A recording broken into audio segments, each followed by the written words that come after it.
आता कुणी सांगितल्या बानूच्या ध्यानात येईल हे काय मला कळना झालंय. तिला गडाव जा म्हणलं तर नाहीच.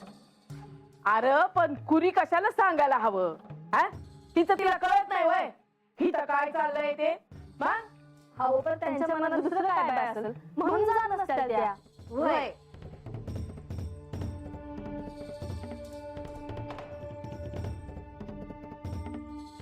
आणि कशी जाऊया गडावर? एक मास तरी कुठं झालाय अजून? ह्यो तिच्या मनामध्ये असतो या. नाही होय की पण देव बी गडाव आहे. आणि माणसं देवी गड सोडून गेल्या का तर त्यासनी खरं काय ती कळायला पाहिजे म्हणून. आणि त्याच्यानंतर देव बी मागणं गेले गड सोडून. कशाला गेले ते ठाव पडलं आहे मला. मग म्हाळसा देवीची समज कळालं तर त्या जातील कैलासाला देवांसंग. तू काय हातच राहणार आहेस का? मग त्याच्यासाठी मी म्हणलं ना देवासनी भेट म्हणून. अरे पण सांगावा धाडला नव्हत्या देवासनी. पण सांगावा महागारी आला का ह्याचा तरी विचार कर की.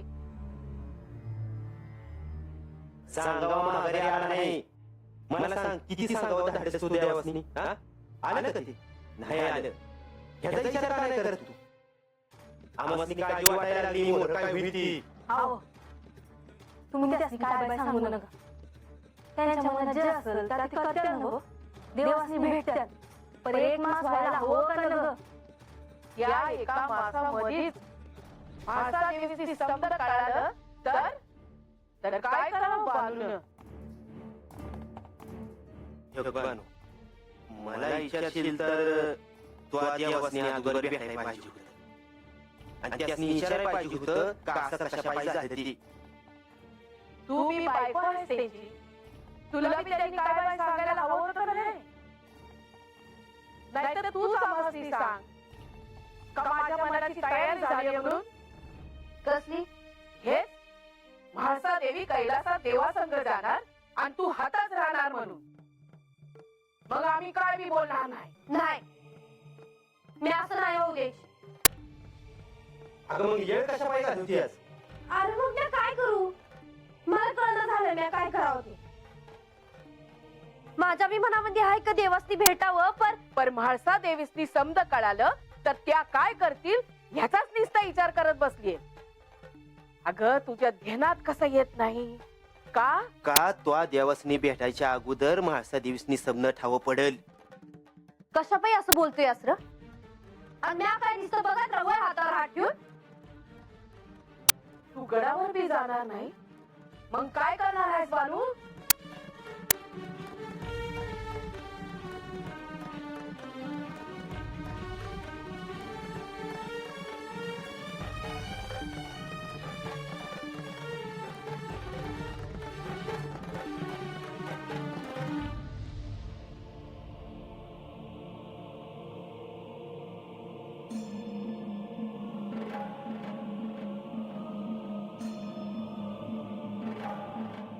काय झालं बंधू? देवी, मला असं वाटतं की आपण काही काळ इथे विश्रांती घेऊ. विश्रांती झाल्यानंतर आपण जेजुरीसाठी प्रस्थान करू.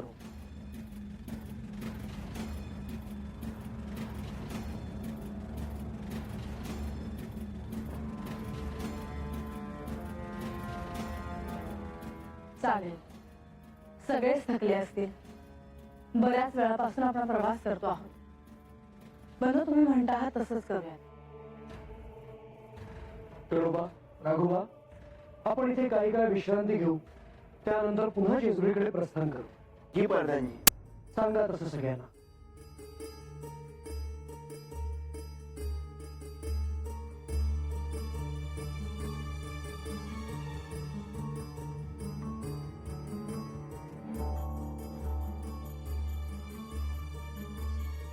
बंधू का कुणास ठाऊक पण मला जेजुरीला जाण्याची ओढ लागली आहे. स्वाभाविक आहे देवी. बराच काळ आपण जेजुरीपासून लांब होतात. देवी, आपण सत्य जाणून घेण्यासाठी एकांतात गेला. तिथे आपण साधना केली, ध्यानधारणा केली. तुम्हाला नक्कीच काहीतरी संकेत मिळाले असणार अशी माझी खात्री आहे. त्याबद्दल आता सांगता येणं कठीण आहे बंधू. पण एक गोष्ट जी मला जाणवली ती माझ्या मूळ रूपाशी निश्चितच संबंधित आहे याची मला खात्री आहे. ती कोणती देवी? आश्रमात ध्यान करत असताना मला अनेक देवी आणि त्यांच्या रूपांबद्दल कळलं.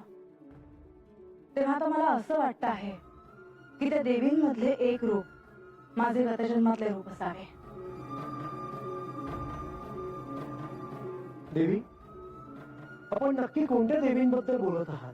ते निश्चित असं सांगता येणार नाही, पण हे सगळं ऐकल्यावर मला असं वाटतं की त्या ऊर्जेचा, त्या शक्तीचा मी देखील एक भाग आहे. म्हणजे सत्य शोधून काढण्याची तुमची घोषणा अगदी योग्य मार्गावर आहे. असं म्हटलं तर त्यात काही अयोग्य ठरणार नाही, हो ना?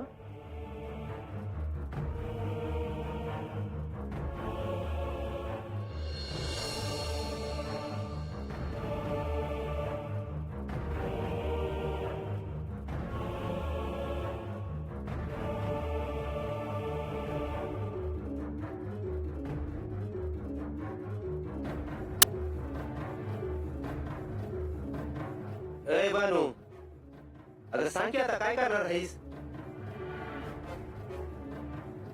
अगं बानू, तुझ्या मनात तरी काय आहे ते तर सांग. आम्ही काय फरक आहो का? हं. मी कुठे म्हटलं की आदेश मोडायचा म्हणून. जसा 1 मास संपेल तसं देवांनी तुला भेटायला यावं असा त्यानं संदेश पाठवला. देव म्हणलं का अजून 1 मास संपायचा आहे. तेव्हा अजून तरी तुम्हाला देवाची काय भेटता यायचं नाही. म्हणजे म्हाळसा देवींना सत्य कळलं की त्या श्री खंडेरायांसोबत कैलासात निघून जाणार आणि तू इथे एकटीच राहणार पुन्हा. तुम्ही नका काळजी करू, देव आहे ते समजा चांगलं होईल. व्हायाच हो, कारण आता मलाच काय बाय करावं लागणार. म्हणजे आता मी आज गडावर जाणार आहे. अंगाशी आता कसं बोललीस? होय, मी आता गडावर जाणारच आणि देवासनी समद विचारणारच. मला बी समद ठाव व्हायलाच हो.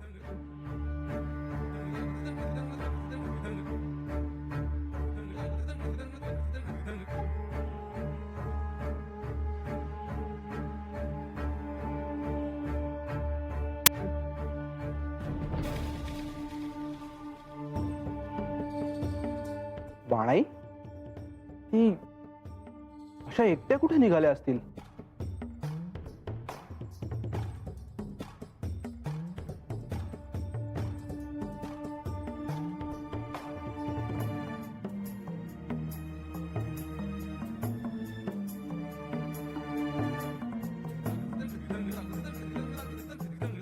बाणाई,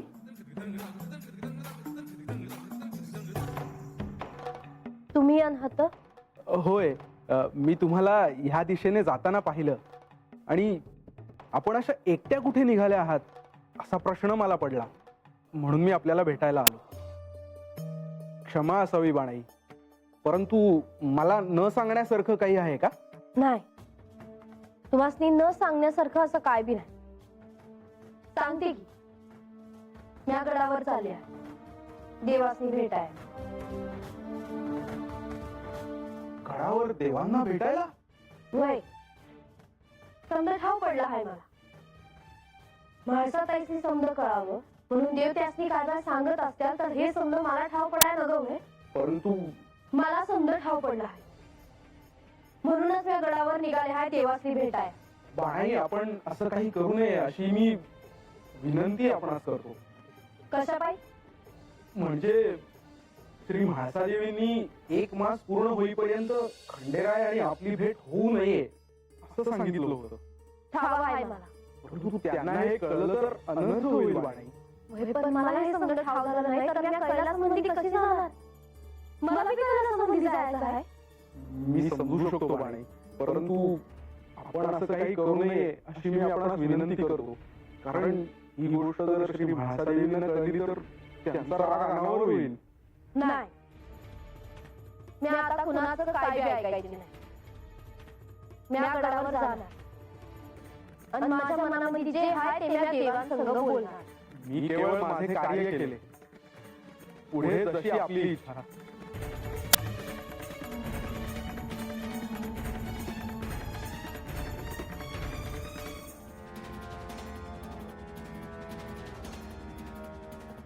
देवी जेजुरीमध्ये येतात म्हणल्यावर समजांनी लय बरं वाटलं असेल बघ. अरे गणोबा, देवीच्या येण्याकडे समजे डोळे लावून बसले हो. हाय तुझं. तर काय झालं? तुला काय वाटतं रे? कशाचं? देवी म्हणल्या होत्या की एका माणसामध्ये खरं काय आहे ते ओळखून काढणार. हेच होय.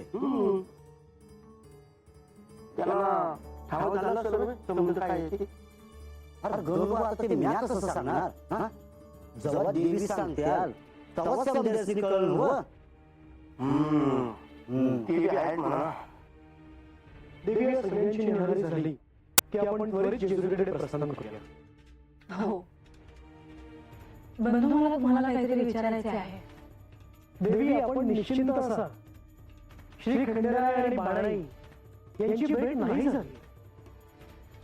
बंधू, माझा तुमच्यावर विश्वास आहे, पण मला जे विचारायचे आहे ते निराळे आहे. काय देवी? मला गणेशाबद्दल विचारायचे आहे. म्हणजे तो गडावरच आहे ना? हो, परंतु आपण अशी आज अचानक विचारायला कशी काय केली? काही विशेष प्रयोजन तर नाही ना? तुम्ही माझे बंधू आहात. माझ्या मनातली आजपर्यंत प्रत्येक गोष्ट मी तुम्हाला आणि लक्ष्मीदेवींना सांगितली आहे. बंधू, सत्य काय आहे हे जाणून घेण्यासाठी मी जेजुरी सोडून एकांतात गेले. मला काही संकेत मिळाले, पण अजून पूर्ण सत्य कळले नाही. देवी, तुम्ही विचारलेला प्रश्न हा त्याच्याशी कसा निगडीत आहे हे अजूनही माझ्या ध्यानात आलं नाही. मागे मी घोषणा केल्यानंतर गणेश मला भेटायला आला होता. त्याने मला सांगितले की सत्य कळण्यासाठी तो मला सहाय्य करेल. आणि बंधू, आता मला असं वाटतं आहे की त्याने सहाय्य केल्याशिवाय मला सत्य कळणार नाही. असे नाही, परंतु पुढे काय घडेल हे आता कसं सांगू देवी? देवी समजांची न्याय झालेली आहे. तुम्ही म्हणत असाल तर जेजुरीकडे निघावं का?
परबंधांची आणि कोणती सत्य आहे ती? कोण आहे रे? अरे देवी आली, देवी आली, देवी आली रे देवी. अरे देवी आली मागे जेजुरीमध्ये.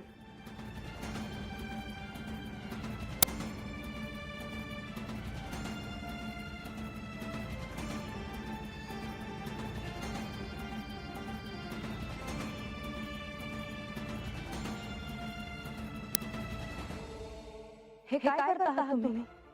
असू द्या, असू द्या. नाही बाबा, तुम्ही माघारी आला हे आमचं सत्य मुंबई बघा. पण आता कुठेही जाऊ नका. आता मी कुठे जाणार ठाऊक नाही, पण खरंच मला माझी जेजुरी खूप प्रिय आहे आणि माझी प्रजा देखील. देवी, तुम्ही सांगितलं होतं एका मासामध्ये खरं काय हुडकून काढतात. आम्ही संधी गडावर येणारच होतो, तुमच्या दर्शनाला समजेल ते जाणून घ्यायचं होतं. तुम्ही म्हणला आहे म्हणजे खरं त्यालाच. आपल्या सगळ्यांच्या भावना देवींना ठाऊक आहेत. आपल्या प्रजेचं आपल्यावर प्रेम आहे, जीव आहे, हे त्यांना ठाऊक आहे. परंतु देवी आता लांबचा प्रवास करून आल्या आहेत आणि त्यांना आता विश्रांतीची आवश्यकता आहे. चूक झाली बघा आमच्याकडनं. यात तुमचं काही चुकलेलं नाही. पण खरंच आम्ही लांबचा प्रवास करून आलो आहोत.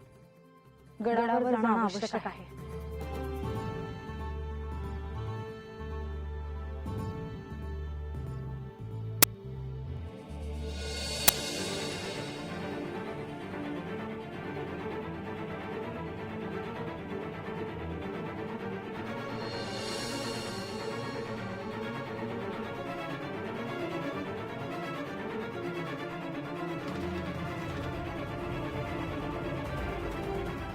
का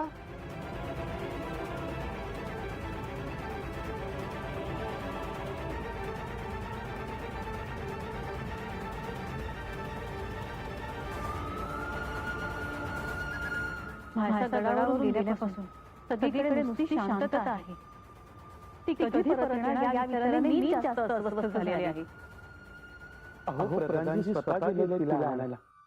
महाराष्ट्र नक्कीच परत येईल. आता कोणत्याही क्षणी देवी येतील बघा. असं असेल तर त्याच्या स्वागताची तयारी नको करायला. इतक्या दिवसांनी परत येणार आहे. पण गडावर सगळीकडे शुकशुकाट. असे म्हणू नका. महाराष्ट्राने गडावर परत यावं हेच प्रत्येकाच्या मनात आहे. हो का? पण तिच्या स्वागताची तयारी करताना कोणीच दिसत नाही. गडावर कुठेही फुलांच्या रांगोळ्या नाही, फुलांची सजावट नाही, की कुठेही दिव्यांची रोषणाई नाही. सगळीकडे केवळ शांतता. हे सर्व नको करायला. आता ह्या सगळ्याचा विचार करून हाती काही लागणार आहे का? त्यापेक्षा महाराष्ट्र गडावर परत येते याचा आनंद अधिक नाही का? किती दिवसांपासून ती गडापासून लांब होती. कशी राहिली असेल, काय जेवत असेल. आई म्हणून मला तिची काळजी वाटणं अयोग्य आहे का? तिच्यासाठी मी काय करू आणि काय नको असं झालं आहे मला. तिच्या आवडीचं जेवण करावं. कित्येक दिवस ती शांतपणे झोपली नसेल. तिला शांतपणे झोप लागावी अशी व्यवस्था करावी. हे असं सारं माझ्या मनात आलं. अहो मग कोण अडवते आपल्याला? आपल्या मनात आहे तेच होईल. आपण स्वतःच्या हाताने तिच्यासाठी भोजन तयार करा. तिला आवडतात ते सारे पदार्थ तयार करा. अहो पण हे सारं गडावर इतरांच्या ध्यानात येत नाही. अक्का, यावेळी देवी कधी येतील? ह्याकडे सर्वजण डोळे लावून बसले आहेत असं वाटतंय. आता प्रधानजी तिला आणायला गेले म्हटल्यावर ते म्हाळसाला घेऊन येणार हे निश्चितच. ही वस्तुस्थिती आहे ना? मग तशी गडावर त्याच्या स्वागताची तयारी करताना कोणीच दिसत नाही. कोणाला मनातून काय वाटत आहे हा प्रश्नच नाही. मला जे दिसते तेवढेच मी बोलते. कोणाला काही वाटत नाही त्याला मी काय करा.